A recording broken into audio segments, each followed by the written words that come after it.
We are the Gujarat Technological University. Since its inception over a decade ago, GTU has been empowering young and curating minds to realize their true potential. Over 4 lakh inspired students are enrolled with one of the premier academic universities in India. With more than 450 affiliated colleges in its fold operating across 5 zones of the state, GTU, the International Innovative University, your place to move forward.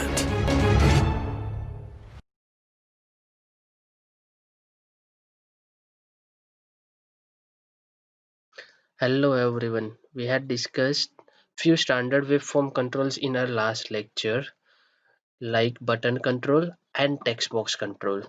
In today's lecture, we are going to see 3 more standard wave controls, and that is label control, hyperlink control and file upload control. Our next control is label control.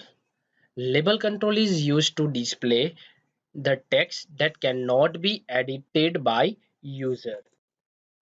The namespace hierarchy for label control is system.object, system.web.ui.control, system.web.ui.webcontrols.webcontrol, and system.web.ui.webcontrols.label. We'll discuss some general property of label control. First one is access key. It specifies the access key that allow you to navigate to the web server control. Next is associated control ID. It is used to obtain or set the identifier for a server control with which the label control is associated. Next is back color. It is used to specify the background color of the label control. Next is border color. It is used to specify the border color of the label control. Next is border style. It is used to give border style to the label control. Next is border width. It is used to specify the border width of the label control. Next is font. It is used to retrieve font property. Next is for color. It is used to specify the text color or font color. Next is height. It is used to specify the height of the label control. Next is text property. It is used to obtain or set the text to be displayed on label control. And last one is width. It is used to specify the width of the label control. Over here we can see a tag which defines as a label control, same as last one, ASP colon label, ID equals to label 1, run at server, and text is equals to label. Now we'll see example of label control. To take the example of label control, we'll continue with our last project only. Just go to Solution Explorer. We'll add new waveform into that. We'll give some name to it. That is, for example, label example. We'll give waveform to us. Now, instead of writing directly text to the HTML form, we'll use label control over here because we have to take example of label control. I'm just dragging and dropping the label control from toolbox to waveform. Okay, just go to the text property of label control and write this is an example for label control. It will give some text like this. Now if we want that key at the time of runtime, some value will be in some value will be printed into the label, then we'll use label, and we just change the id of this label control, that is lbl. For example, lbl message. So I will give the lbl msg. Now I am taking one more label control over here, and I'm also changing the label id property of this label control, that is lbl msg2. Okay, now we'll remove the text from here and we'll uh, display some text in this label control at runtime. Okay, so to do the code on it, I'm not using any button on it and I want to display some message on this. I have to do code on load event, and to go to it, just right click on web page and go to view code. We'll do code like this. For example, lbl message dot text that equals to, we'll pass some predefined text over here, that is hello, welcome to the world of ASP.NET. Okay, this we will display it in our first label control, then we'll display some text into the second label control, that lbl message 2 dot text that equals to my color is green. Okay, for this second label we'll do like this. It will give a message like this: my color is green, and we want to change the background color of this label control uh, as a green. So how can we do it? So for that, lbl message 2 dot back color equals to, okay, now we can see that color class is not available for us. So to do so, we have to add namespace, that is system dot drawing.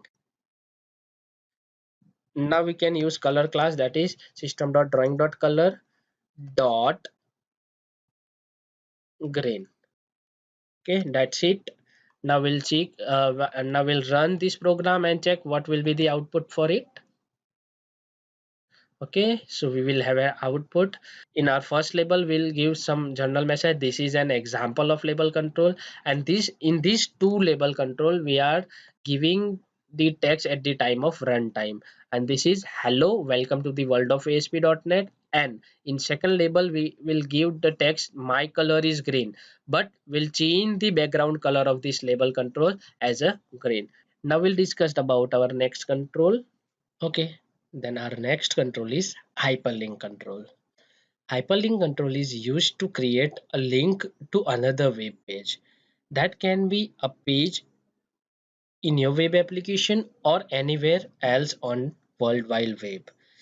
Namespace hierarchy for the hyperlink control is system.object, system.web.ui.control, system.web.ui.webcontrols.webcontrol, and system.web.ui.webcontrols.hyperlink. Now we'll discuss properties of hyperlink control. Among that, first is image URL. It is used to obtain the path to an image to be displayed for the hyperlink control. Next is navigate URL. It is used to obtain URL to link to a web page when the hyperlink control is clicked. Next is target property. It is used to obtain the target window to display the web page data when the hyperlink control is clicked. And last one is text. It is used to obtain the text caption for the hyperlink control. Now we'll see the property options of target property. It means that what will be the probable value of this target property. So there will be a total 5 probable value of target property. First is blank.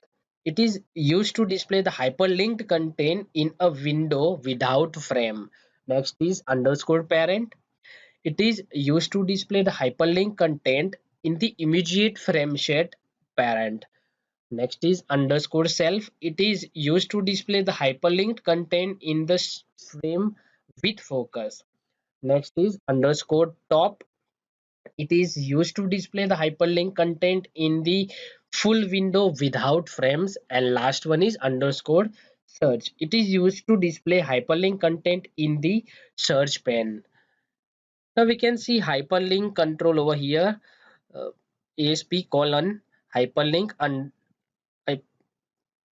now we can see the code of hyperlink control.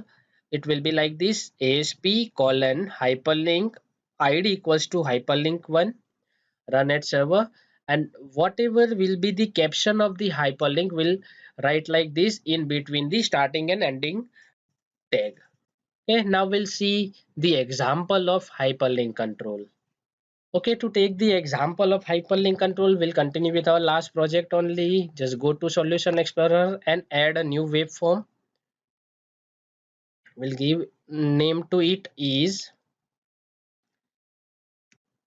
hyperlink example. Okay, go to design. We'll use a label to display the content, and this is an example for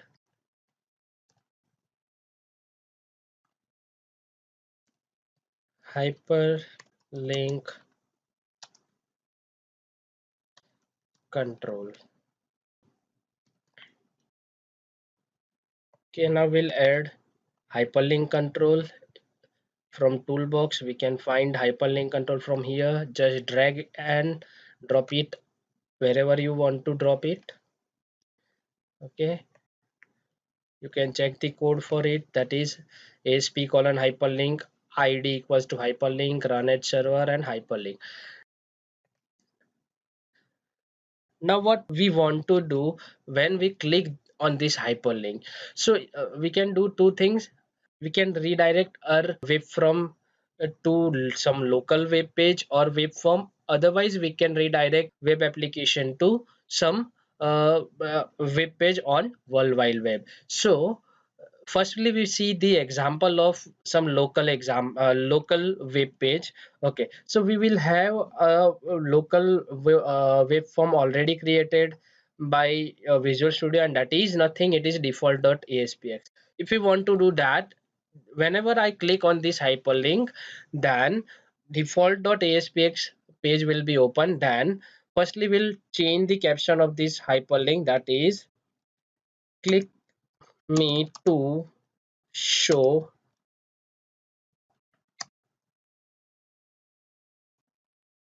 default page.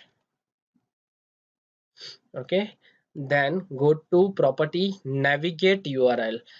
You have to use navigate URL, and you can just select a local web page from here. For example, we are selecting default.aspx. Now next is, if we want to redirect our web application to some web page on World Wide Web, we can do like this. Just drag and drop the hyperlink control, just give some caption to it. For example, click click on me to visit google.com. Okay, then go to navigate URL, and you have to just write a wool path over there, or wool URL over there, that is http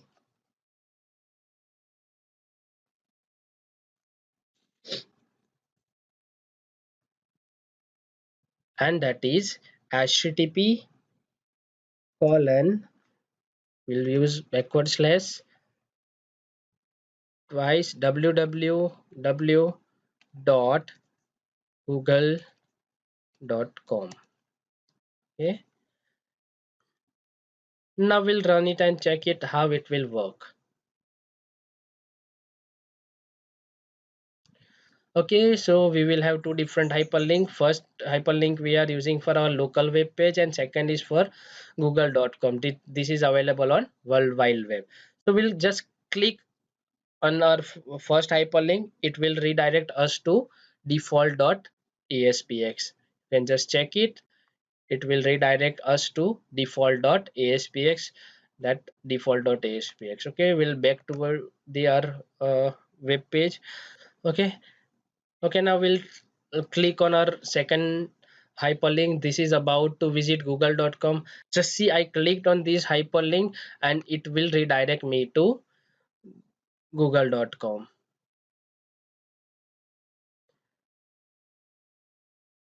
That's it for the example of hyperlink control. Now we'll discuss our next control.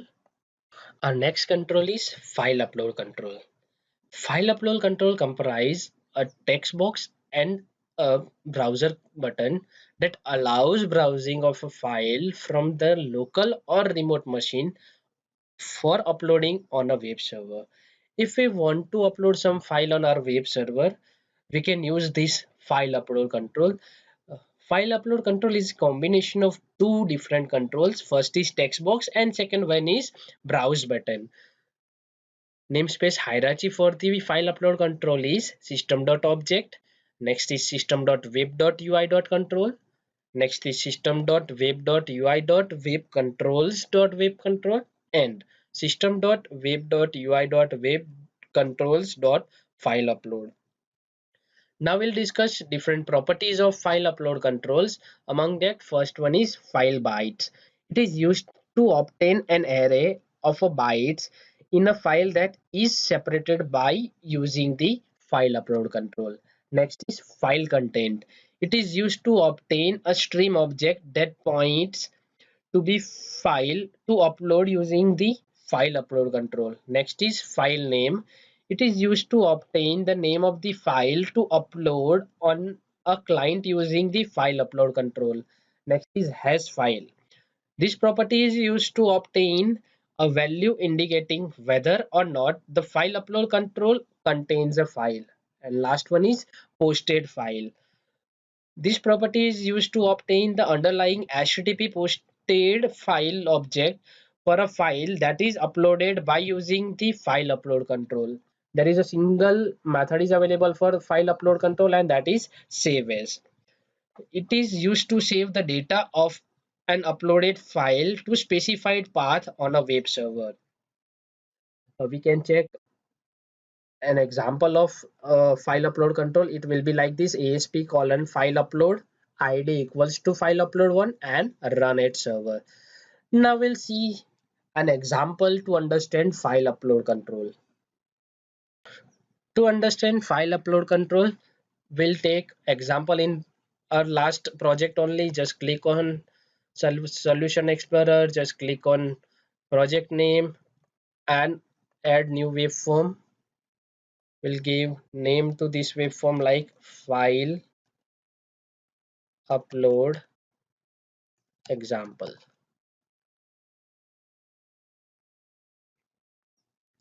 File is added, waveform is added. Now we'll go to the design. We just add a label as usual. We'll change the text property of it and give the caption: this is an example of file upload control. That's it. Now we'll use another label and just change the text of it and give the text as select your file. Okay, and just beside it we'll put file upload control from text box.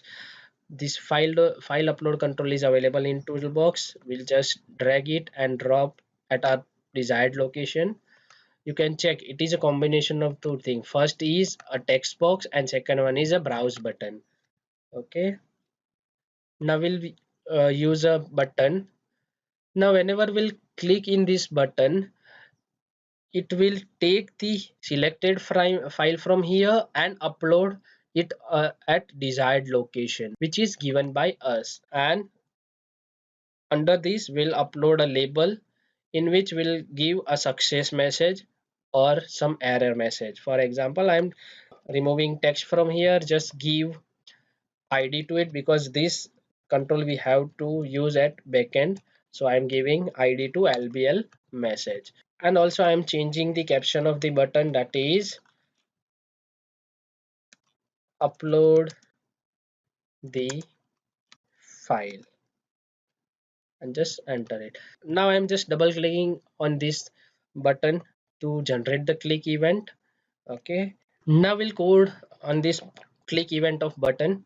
First of all, we have to check that user had selected any file from file upload control or not. For that we have to use if statement, and for this if we'll write like this: if file upload one, these are file upload control name, one dot hash file. We already discussed about this property, that is hash file. It will check the that file upload control has some path or not. After it will take the file from this file upload control and will save that file into some desired location on our local PC. For that we'll do like this: file upload one dot, we are using save as method to save that file at particular desired location. Now we have to pass some path over here. Okay, for path we'll have a only file name, but we have to pass some path over here, so we are passing the path. And for file name we have to use a property of file upload control, and that property is file name. So we have to use file upload one dot file name. Okay, now by this save method we can save our selected file at particular desired location. Now if we want to give some success message, then we'll use a label, then lbl message.text equals to file uploaded successfully. Okay, but if file is not selected in the file upload control, then we have to give some error message or warning message. So for that we'll do the code into the else condition, and we are using lbl message dot text equals to no file uploaded. That's it from code side. Now we'll run and check it how it will gives us output. Okay, so first of all, this is a file upload control from which we have to select a file by clicking on a browse button. I have a ppt file in my document folder, so I'm selecting is that file name is front.php. I'm selecting it. It will show me the file name over here, that is selected file name over here, that is front.ppt. Now I'm click on upload the file. Selected file is stored at G drive in folder .NET. Okay, so we'll do this. Clear, it will give us a success message. Now we'll check it is stored over there or not. Okay, so you can check over here, front.ppt will be available here. Okay, that's it for file upload control. That's it for today. Remaining controls we will discuss in our next lecture. Thank you very much.